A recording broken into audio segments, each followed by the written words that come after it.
एक बार की बात है, कुछ बच्चे खेत में खेल रहे थे। तभी पंछियों का एक झुंड उड़ता हुआ आया और खेत के एक कोने में दाने चुनने लगा। छोटे छोटे रंग बिरंगे पंछियों को इधर उधर उछलते देखकर लड़के उनकी ओर आकर्षित हुए बिना नहीं रह सके। तभी उनमें से एक को शरारत सूझी। वह एक शरारती लड़का था और उसने धोखे से एक पंछी को पकड़ लिया। फिर उसने अपनी कलम की स्याही से उसे रंग दिया और उड़ने के लिए छोड़ दिया। रंगने के बाद साथी पंछियों ने उसे पहचानने से इनकार कर दिया। वे उसे अपने झुंड में शामिल करने को तैयार नहीं थे। जब भी वह पंछी उनकी ओर आता तो अन्य पंछी दूसरी दिशा में उड़ने लगते थे। और तो और पंछी के अपने बच्चे भी डर के मारे उससे दूर भाग रहे थे। जब हकीकत का पता चला तो पंछी बहुत परेशान हुआ। वह अपने बच्चों और समुदाय से कट गया था और बहुत ही दुखी थी। उसे समझ में नहीं आ रहा था कि उसे क्या करना चाहिए। ऐसा लग रहा था कि उसे समझ में ही नहीं आ रहा कि वह कहाँ जाए।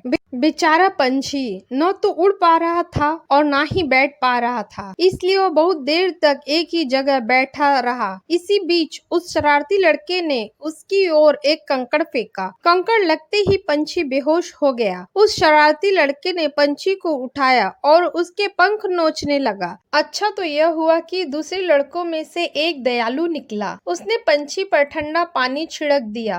पंछी को होश तो आ गया, लेकिन उसे ऐसा लगा जैसे उसके शरीर के हर हिस्से में चुभन की वजह से उसे दर्द हो रहा हो। पंख नोचने की वजह से उसे बहुत दर्द हो रहा था। अब उस शरारती लड़के ने एक बड़े तिनके से पंछी की आंखों में चुभोना चाहा तो पंछी डर गया। उसने अपनी पूरी ताकत लगा दी ताकि वो लड़के की पकड़ से छूट जाए। बेचारा पंछी उछल कूद कर लड़के की पकड़ से छूटना चाहता था, लेकिन वह लड़का उसे फिर से पकड़ने के लिए उसके पीछे दौड़ रहा था। यह लड़का मेरे पीछे क्यों पड़ा है? पंछी मन ही मन सोच रहा था। वह रो भी रही थी। उसका एक पंख जड़ से टूट गया था, इसी कारण उसे बहुत पीड़ा हो रही थी। आखिर उसने मन ही मन कुछ निश्चय किया। बेचारा मर रहा था। उसने पूरी ताकत लगाकर लड़के के चेहरे पर चोंच मारी। शरारती लड़का कहार उठा और गिर पड़ा। उधर नन्ही पंछी का उत्साह बढ़ गया। वह अपना दर्द भूल गई। फिर एक के बाद एक उसने उस पर इतनी मजबूत चोट से हमला किया कि लड़का डर गया, लेकिन पंछी ने उसे संभलने का मौका नहीं दिया। लड़के का पूरा चेहरा खून से लथपथ हो गया।